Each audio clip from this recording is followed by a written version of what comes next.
Naši umetniki pred mikrofonom. Gospod Silvano Merzu, čestitam za Klemenčičevo nagrado za življenjsko delo. Hvala lepa. Nagrada je poklon vašemu delu, ki je nastajalo skoraj 50 leti. Kako se je vse skupaj začelo, kateri trenutek ali izkušnja vas je pritegnila v svet lutk? Lutk nisem videl, dokler me ni ena soseda poklicala, ki je bila na televiziji serija Butalci. Ampak to je bilo že, leta 60, 61, kaj tasga. Takrat so bile še televizije redke.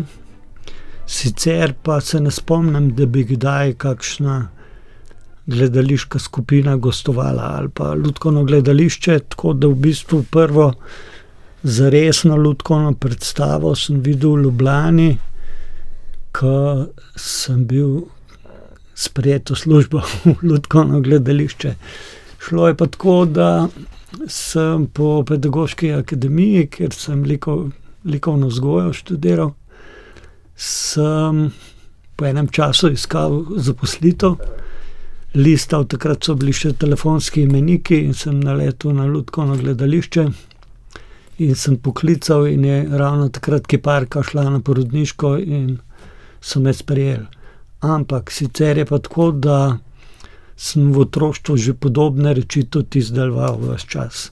Tako da se spomnim, da sem tudi 2 lutke že izdelal in risal, modeliral, sestavljal reči in tako da nekako je bilo to neka normalna pot. Spontana, naravna pot, ne? Precej, ja. V utemeljitvi nagrade je med drugim zapisano, da ste subtilen diagnostik časa, prisluškovalec senc, portretist sodobnosti, svarilec prihodnosti in varuh preteklosti. Ali obstajajo motivi, tehnike, koncepti, ki jih redno raziskujete v svoji umetniški praksi? Ja, tale obrazložitev, moram reči, da je zelo dobro napisana. In to tole, kar ste prebrali, je zelo lepo napisano. Tako da bi se človek mogel malo zamisliti, ker sam nisem tako, nekako sem dosti spontan, dosti intuitivno pridem na stvar, tako da recimo šele pogled nazaj, pol vidim, da recimo je v meni ta in preteklost in ta sedanjost nekako poskušaš slediti verjetno stvarem, ampak pravim tako zelo intuitivno in s tem verjetno posegaš tudi kaj v preteklost ali pa ne, se probaš dotakniti. Tako da bi tako zdaj prav namerno poskušal biti aktualen ali pa nekaj takega, to ni. Je pa res, da dosti krat je pa tako, kot bi obstajala neka slutnja, da ko sem naredil na primer neko postavitev, predstavo ali pa kaj podobnega, se je zelo sovpadalo, recimo tako, že takrat začetek vojne na Balkanu in tako naprej. Tako da je dostikrat vse nekako tako sovpada, ampak pravim, da je to tako zelo intuitivno. Ste intuitiven, vaš začetek je bil zelo spontan, naraven. Kakšna pa je bila ta pot od Lutkovnega gledališča Ljubljana do ustanovitve lastnega gledališča Kon? Gotovo je bil v ozadju premislek, kakšna je bila ta pot, ali so to pot spremljale tudi lekcije, ki ste si jih zapomnili? To je tako, pač v življenju je treba nekaj početi, ne, z nečim si je treba nekako zapolniti čas, pa tudi nečesa je treba živeti, ne. Tako da recimo ta služba bi se precej hitreje končala, če ne bi bila vezana takrat na potrebe družine v bistvu, ne. Takrat sem pač dobil sina in tako naprej, tisti začetki stanovanja in tako naprej. Drugače mislim, da bi prej, ker jaz mislim, da sem bolj tip za ta svobodni poklic, kot pa za službo. Tako da se mi zdi, da je bilo kar nekako spet neka normalna pot, plus da sem lažje uresničil tisto, kar sem takrat hotel, se pravi lutkovno gledališče za odrasle, sem lažje uresničil na svobodi, kot bi pa to v gledališču. In kako ste zasnovali to gledališče za odrasle, kako ste zasnovali identiteto, poslanstvo in delovanje tega gledališča? Ja, prej sem bil na nekakšnem študijskem stažu pol leta na Češkem, tako da tisto je bilo dosti pomembno v tem smislu, da smo se z enimi, ki sem jih zelo cenil že odprej, avtorji dosti prekrivali in tudi od njih sem dobil nekakšno potrditev, tako da takrat v teh letih v bistvu najbolj rabiš od nekoga, ki ga ceniš, da potrdi tisto, o čemer ti naprej razmišljaš ali pa kar si do zdaj naredil.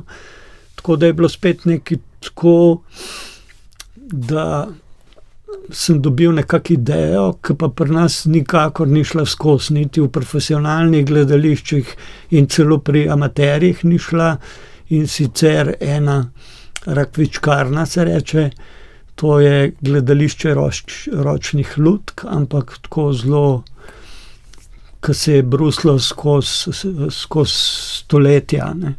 To naletel sem na tekst pri enem od teh fantov Formanov, mislim tekst, to so bili tri strani, kjer sem pa videl, da je tako močna snov, da bi jo rad obdelal, da bi jo rad v predstavo spravil, tako da sem tisto nekako prevedel, priredil.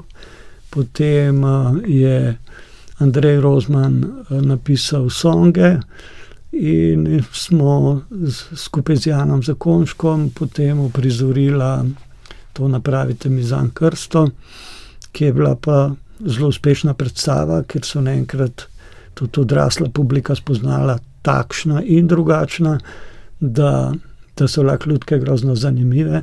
Bila je uspešna tudi po festivalih. Je pa res, da sva najprej to hotela z Zlatkom Bovrekom iz Zagreba to uprizoriti, ampak je potem se začela vojna na Hrvaškem in je bil on zadolžen za nekakšno umetniško, mislim, za galerije in muzeje, tako da ni smel zapustiti Hrvaške. In tako sva potem z Janom to uprizorila v Kud France Prešeren. Kaj je bilo v tem besedilu takšnega, da je v vas sprožilo nek tak razvoj? Prej ste uporabili besedo, da je bilo to besedilo tako močno. Ja, to je v bistvu besedila teh ročnih lutk, ki so zabavale po sejmih, trgih in tako naprej. Zelo kruto, ampak mislim, bilo je neko tako besedilo, tako kot bi bilo o nekem serijskem morilcu, na primer, ne. En Žid prodaja in pride v gostilno, gostilničar mu ponudi prenočišče, ampak ga ponoči ubije, potem ga pride Židinja, njegova žena, iskat, pa potem še njo, pa tako naprej, potem pridejo hudiči in na koncu pa smrt obračuna z vsemi, pa tako v tem smislu. Ampak tle sem videl prav to moč lutke in to skrivnostnost lutke in tudi to, kako neki se izbrusi en tekst skozi zgodovino.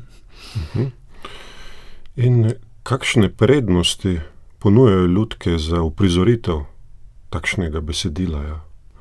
Ja, pri lutkah je treba vedeti, s katerim tipom lutk uprizoriti kakšen tekst. Se pravi, ročne lutke so zelo hitre, niso pa sposobne se gibati v prostoru, se pravi, da se gibljajo ob rampi, ampak kjer imaš roko noter in prijemaš z roko, so zelo dobre za igranje z rekviziti. Tako da na primer v tem primeru, ko se je šlo za nekakšnega serijskega morilca, je zelo prav prišlo, da je lahko razne batine delil in uporabljal temu primerna orodja. Tako da te lutke so pač primerne za ta tip burkaškega, grotesknega, ker tudi to njihovo gibanje, na primer marionetno gibanje je zelo naravno, je nekje zelo anatomske so, ampak so bolj počasne ampak bolj poetične. Na primer te ročne lutke so pa groteskne. Tako da jaz rad uporabljam tudi mešanje, da uporabljam različne tehnologije, različne tipe lutke, različne velikosti lutk in tako. Sodelovali ste z različnimi ustvarjalci, umetniki, ustanovami doma in v tujini. Je kakšno mednarodno sodelovanje, ki vam še posebej ostaja v spominu? No, vsekakor je to Praga, kjer Čehi so veliki mojstri lutk, tako mislim, da je tudi nekje v narodu to precej prisotno in mislim, so tak tip, tako pač lutke je potrebna neka občutek za mehaniko tudi in za izdelavo v tem smislu, tako da pri njih tudi na podstrehah naletiš na lutke, se pravi, da so lutke prisotne.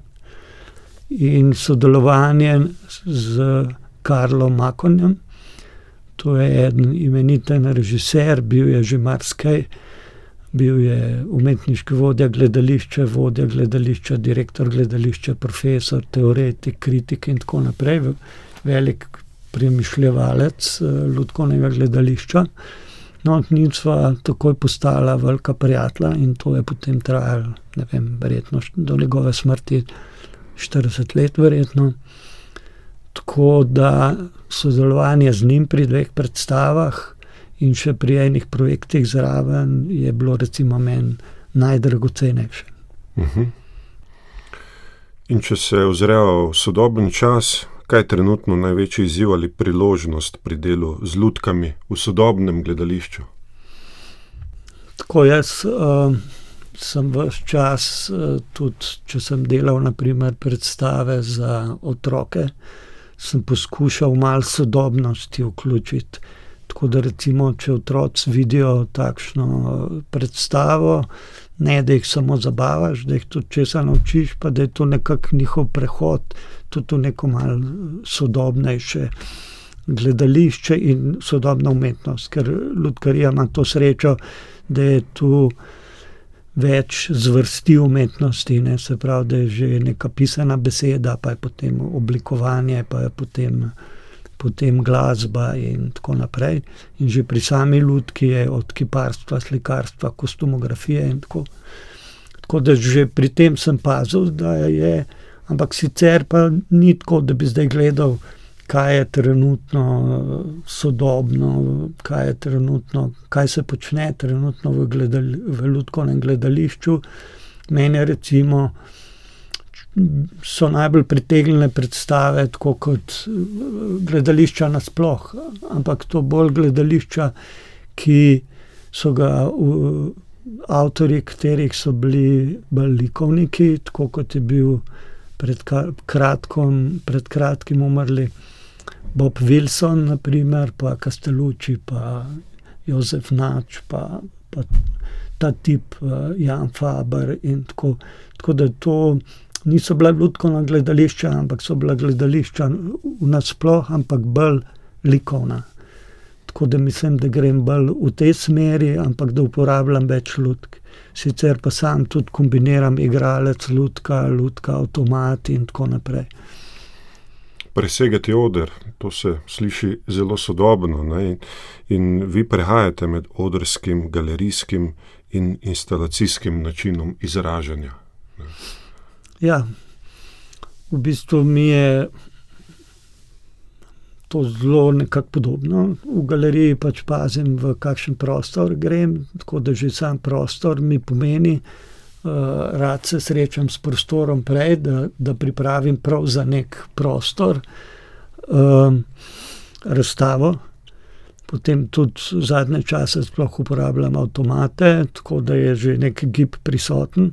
Plus tega v teh postavitvah, glede na to, da imajo lutka ta tehnološka pomagala za animacijo vidna, in tudi delam te sklepe in vse vidne, tako da že obstaja nek potencialen gib, tako da ima že gledalec nek občutek giba tudi v galeriji pri teh tihih postavitvah, ki pa sicer nosijo v sebi dost močen, tako bi lahko rekel, zven. In potem pa te gledališke postavitve pa podobno pač probam v neko snov, ki bi me zanimala in ki bi nosila v sebi dost lutkovno oprizorljivega. Se pravi, pazim, da je v vsakem prizoru nekaj takšnega, kar ne zmoti, kar je z lutkami izvedljivo. Tako da mi recimo to na začetku največ pomeni. Kako gledate naprej, po teh 5 desetletjih, kakšni načrti, projekti vas mogoče trenutno navdušujejo ali čakajo na uresničitev? To s 5 desetletji so malo pretiravali, mislim, da je 45. Ampak, meni je v redu, da imam idej še vedno dovolj, da je v bistvu zanimanje tudi. Naprimer, me redno kličejo tudi srbska gledališča, hrvaška, bosanska in tako. Zdaj recimo s Čehi malo manj sodelujem. Tako da vidim, da pač verjetno človek začuti takrat, ko se začneš ponavljati, je to malo narodno, ne, ker veš, to sam pri sebi najbolj občutiš, da se malo preveč ponavljaš, ampak pri meni, na primer, je še dost prostora za različne kombinacije in tudi trenutno, pač prej, če sem raziskoval, ker sem delal v dramskem gledališču, pa sem to dramski igralec, lutka, potem v lutkovnem gledališču lutka, animator, potem avtomat, igralec, plesalec, lutka, glasbenik, lutka in tako naprej, te kombinacije, tako da tudi v likovnosti sem imel v vsem tem času par tipov, par različnih pristopov, naprimer, ker te pri tem delu te material dostikrat vodi, naprimer, če sem najprej modeliral z glino in potem delal kalupe in potem kaširal papir, je izpadlo drugače, kot če sem razbaril z lesa ali pa nekaj podobnega. Tako da recimo pri teh novih rečeh poskušam čim več teh kombinacij delati. Za vami je torej 45-letna ustvarjalna pot, kaj bi pa sporočili mlajšim ustvarjalcem, tistim, ki so šele na začetku?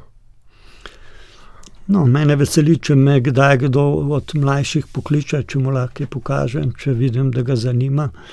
Jaz mislim, da mlajši, da pač ne smejo preveč stokati, kako ni denarja in kako je težko priti do predstave, ker recimo v mojem času ni bilo še teh subvencij, sploh za institucionalna gledališča. Mislim pa tako, da naj pač dela tisto, kar čuti v sebi, ne. Pač to obračanje se po trenutnih modah mogoče ni najboljše. Kaj vam pomeni Klemenčičeva nagrada ob pogledu nazaj na življenjsko pot, poklicno pot? V pogledu nazaj bi mi verjetno včasih več pomenila, ne, ker človek se pa čez leti navadi ali pa razvadi tudi nagrad, ne, ampak vsekakor je lepo dobiti nagrado. Gospod Silvano Merzo, še enkrat čestitke za Klemenčičevo nagrado in za ta iskren odgovor. Hvala lepa.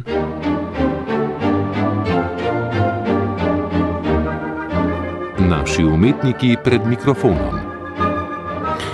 Gost oddaje je bil lutkovni in likovni ustvarjalec, scenograf in režiser Silvano Merzo, letošnji dobitnik Klemenčičeve nagrade za življenjsko delo, ki jo podeljuje Društvo slovenskih lutkovnih umetnikov in prijateljev lutk Unima Slovenija. Društvo je na zaključni prireditvi 13. bienala lutkovnih ustvarjalcev Slovenije v Lutkovnem gledališču Maribor podelilo tudi Pengovove listine za vrhunske stvaritve na področju lutkovne umetnosti.